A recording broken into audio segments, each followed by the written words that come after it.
Bienvenidos. En esta videoclase abordaremos un tema que hace parte de nuestra unidad número 2.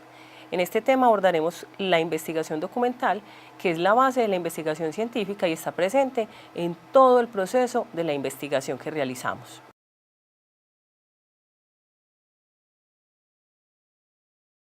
Cuando hablamos de la investigación documental como base de la investigación científica, lo estamos pensando teniendo en cuenta que se estructura en tres partes. La primera, que es el estado del arte. En el estado del arte nos contextualizamos un poco frente a cuál es el estado en el que se encuentra nuestra investigación, qué se ha hecho, quiénes lo han hecho y cómo lo han hecho.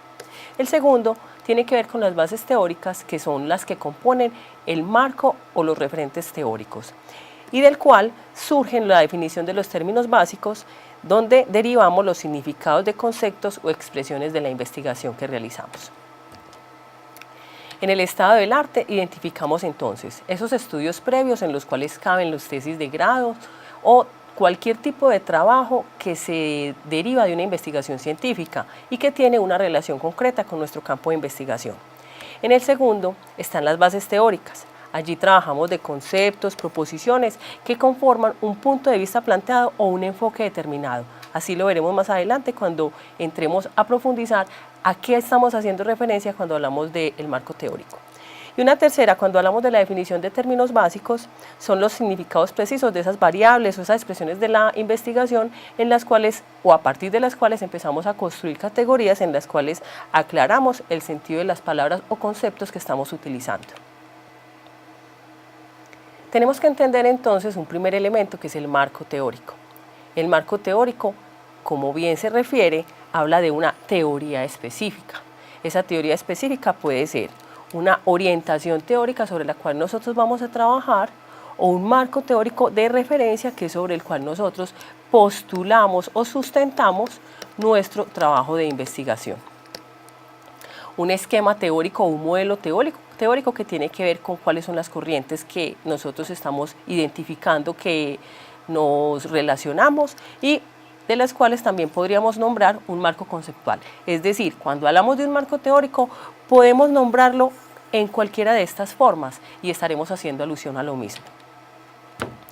Las proposiciones o afirmaciones de una teoría pueden tener diversos grados de evidencia empírica. Bien, puede ser porque no estamos hablando en favor o en contra de una afirmación, ahí hay una hipótesis que hemos construido. Si hay un apoyo empírico, pero es moderado por una posición, estamos hablando de una generalización empírica, es decir, de algo sobre el cual hay una constante conversación o hay una permanente discusión. O si la evidencia empírica es abrumadora, hablamos de una ley, es decir, cuando hay un marco teórico que es tan fuerte que no podríamos contradecirlo. La teoría, a su vez, tiene distintas formas de interpretarse, bien sea porque hay un autor muy reconocido que ha trabajado bastante sobre ese concepto hasta construirlo como teoría, o bien sea por un concepto de uso generalizado o relevante, que es la base sustancial de la teoría, bien sea que lo nombremos como un nacionalismo, como estudios del Estado o como cultura y género. Y un tercero, que es un esquema conceptual, que es un conjunto de conceptos relacionados que representan la naturaleza de una realidad. Es decir, muchas veces no estamos trabajando basados en un marco teórico, sino basados en un marco conceptual. Eso depende de cuál es el propósito que nosotros estamos investigando y de qué manera podríamos sustentarlo teórica o conceptualmente. Sin embargo, bien sea para una teoría o bien sea para un concepto, tenemos que tener en cuenta unos criterios. El primero, que sean capaces de describir, explicar y predecir nuestro objeto de investigación, que tengan una consistencia lógica, o sea, que estén interrelacionados y que no se contradigan entre sí, que haya una perspectiva a nivel de generalidad desde la cual pueda leerse la teoría, que nos produzca unos nuevos interrogantes y unas nuevas reflexiones y que sea simple y concreta, de manera que pueda explicar los fenómenos sobre los cuales estamos trabajando. ¿Para qué el marco teórico? El marco teórico nos permite prevenir la ocurrencia de otros errores sobre los cuales otros estudios hayan caído, es decir, cuando no hay claridad en ese marco teórico podemos caer en ambigüedades cuando estamos haciendo la interpretación de la información. Nos da una guía sobre cómo será llevado ese estudio o qué posibilidades tendremos para abordarlo. Nos permite ampliar ese horizonte de estudio y evitar posibles desviaciones del planteamiento establecido. Es decir, así salgan nuevos conceptos mientras estemos recogiendo la información, el marco teórico siempre será el que guía nuestra ruta de trabajo. Nos ayuda a construir unas hipótesis o unas afirmaciones que podemos someterlas a prueba en el trabajo de campo. Nos puede proponer unas nuevas líneas de investigación, pero además nos provee un marco de referencia para interpretar los resultados obtenidos en el estudio, que veremos más adelante, es a partir de donde construimos nuestras categorías de análisis. ¿Cuáles son las estrategias que utilizamos para construir la teoría? Primero, si hay una existencia de una teoría completa desarrollada sobre la cual nos podamos sostener, si hay varias teorías que se aplican al modelo de investigación, si hay unas teorías que aún no están sólidamente investigadas o están relacionadas con nuestro problema de investigación, o si hay unas piezas o partes de teorías que creemos que juntándolas ayudan a construir nuestro marco teórico de referencia. ¿Qué hacemos en este caso? Construimos entonces o escogemos una de ellas que sea la que mejor se ajuste a nuestro propósito de investigación. Es decir, podemos optar por cualquiera de estas 4 y no hay que tener exclusividad frente a una sola. ¿Qué hay que tener en cuenta para construir un marco teórico? ¿Cuánto tiempo tenemos para su elaboración? Porque eso implica una lectura juiciosa de diferentes referentes para poder tomar esa decisión. Allí entonces, construir ese marco teórico nos conlleva recoger cierta información y relacionarla. Allí empezamos a redactar y a identificar esas partes sobre las cuales se liga ese marco teórico, por lo cual debemos de tener cierta coherencia en esa selección y evitar esos cambios bruscos o saltos de un planteamiento a otro. Es decir, hay una coherencia en la redacción, pero no solamente en la redacción, sino también en las teorías sobre las cuales estamos optando. Y evitar la dispersión. Tenemos que centrar la búsqueda y la lectura. No debemos divagar en otros temas porque eso nos llevará a la confusión frente a nuestro propósito. Y eso es muy fácil de que suceda teniendo en cuenta que cuando estamos construyendo un problema de investigación y definiendo cuál será el marco teórico, habrán muchos conceptos o teorías que nos seduzcan. Otra etapa de la investigación documental tiene que ver con la construcción del estado del arte. Esta es la más importante. No significa que el marco teórico lo sea menos, pero tiene un momento importante en términos de que el estado del arte nos ayuda muchas veces a afinar un poco el problema de investigación. Es decir, nos permite construir a partir de lo que ya se ha hecho para poder tener realmente una orientación que nos lleve a la producción del nuevo conocimiento. Cuando estamos hablando del estado del arte, nos estamos preguntando qué clase de estudios se han realizado. Es decir, qué clase de estudios en relación a nuestro tema de investigación. Muchas veces no encontramos el mismo tema, pero empezamos a hacer relaciones con población, con lugares, con problemas, con temas, y a partir de allí vamos construyendo ese panorama de lo que se ha hecho en relación a nuestro propósito.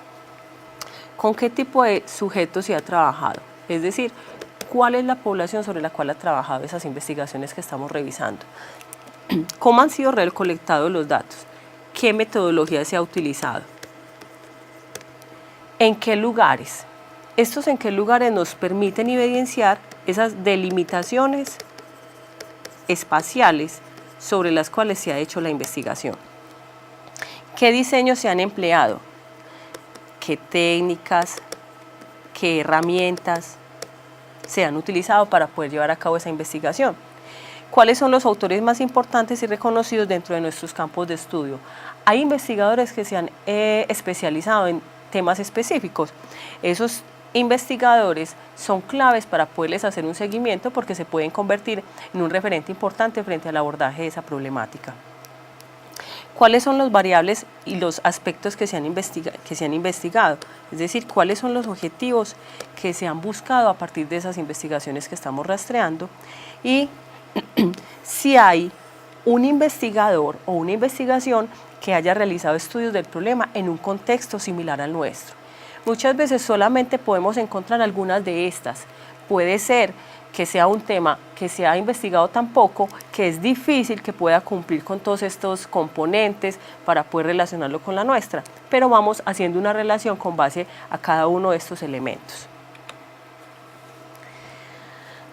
Seguir la elaboración del estado del arte es también trabajar en unas etapas, ¿cierto? Entonces nosotros hacemos una primera revisión muy general de esa literatura que corresponde o que se relaciona, seleccionamos o definimos una teoría o desarrollo de una perspectiva teórica, identificamos, consultamos y adquirimos ese material y esa bibliografía que sean realmente útiles y finalmente extraemos y recopilamos esa información, ¿cierto? Generalmente lo que más se sugiere en este caso es trabajar con fichas que nos permitan de una manera organizada trabajar esa información de manera que cuando la estemos analizando o escribiendo podamos tener esa referencia para poder hacer la citación de fuentes que se exige en un proceso de escritura.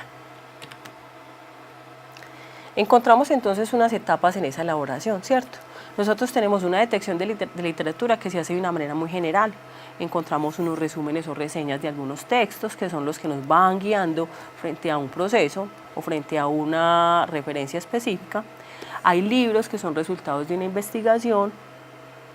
Hay publicaciones periódicas que son artículos de revista científica o que están ubicados en las bases de datos. Y hay algunas compilaciones de algunas investigaciones realizadas. Muchas veces el punto de partida del estado del arte es muy nebuloso, es decir, no sabemos por dónde empezar a buscar. Lo que se sugiere inicialmente es que le hagamos seguimiento a las bibliografías sobre las cuales nosotros conocemos que se ha hecho algo. Eso nos ayuda un poco a ubicarnos o abrirnos una puerta de entrada frente a posibles rutas que debamos seguir para poder encontrar mayor información. En algunas ocasiones nos encontramos con investigaciones extranjeras que terminan a veces generando cierto ruido en lo que hacemos. Lo que se sugiere es que seamos muy prácticos con esa información. ¿Qué hacer con la investigación que es resultado de investigaciones extranjeras? Es decir, con temas que son abordados en contextos muy diferentes. Entonces lo que hay que hacer es tratar de sacar al máximo provecho de esa información. ¿Cuál es el punto de partida sobre el cual surgen esas investigaciones? ¿Qué enfoques o perspectivas o marcos teóricos trabajan? ¿Cómo trabajan ese problema? Si podemos generarle alguna relación con nuestro trabajo, con nuestro propósito. ¿Cómo se orientan frente a otros hallazgos o a otros problemas? ¿Cómo se centraron en un problema específico? Y si proponen marcos teóricos interesantes sobre los cuales nosotros no hayamos tenido algún conocimiento previo. En el proceso de revisión de fuentes documentales, nosotros hacemos un primer ejercicio de acopio de fuentes, es decir, hacemos un recorrido de qué es lo que nos encontramos en el medio, ¿cierto? Después hacemos una revisión. Podemos construir algunas estrategias para hacer ese seguimiento, puede ser con unas tablas de seguimiento que nos digan de qué está abordando el tema sin haber profundizado y ir descartando también cosas que definitivamente no nos van a aportar mucho en el trabajo. Ahí construimos entonces ese mapa de aportes de las fuentes, qué nos está dando cada uno de los insumos que estamos encontrando y empezamos a descartar. Puede ser que en nuestra revisión inicial encontremos mucho material, pero cuando ya entramos a profundizar nuestras lecturas, vamos descartando porque realmente no son tantas las investigaciones que nos van a servir para construir nuestro estado del arte. Revisamos ya a profundidad después de hacer este descarte y hacemos ese ejercicio de fichaje que nos sirve mucho para el proceso de la escritura. Hay que aclarar algo. No toda la revisión de fuentes que hacemos para la construcción del estado del arte lo vamos a escribir, porque el estado del arte también nos sirve para pensar ideas que nos ayuden a ajustar nuestro problema y no todo lo necesitamos escribir, ¿cierto? Hay cosas que se escriben como parte de soporte del problema, hay cosas que se escriben dentro del estado del arte, pero no todo es susceptible de ser utilizado en la escritura. Por eso muchas veces la bibliografía que se coloca en los trabajos de investigación es mucho menos de la que realmente se revisa. ¿Qué es y qué no es un estado del arte en su proceso de escritura? No es un listado bibliográfico.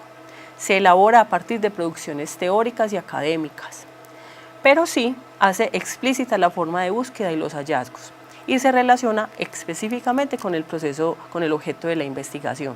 O sea, no es un listado de referentes bibliográficos. A veces es desalentador que cuando uno está en el proceso de escritura se encuentra con que la bibliografía que cita es mínima frente a toda la cantidad de textos que revisó, pero de eso se trata, tener la capacidad de selección y de síntesis al momento de la escritura.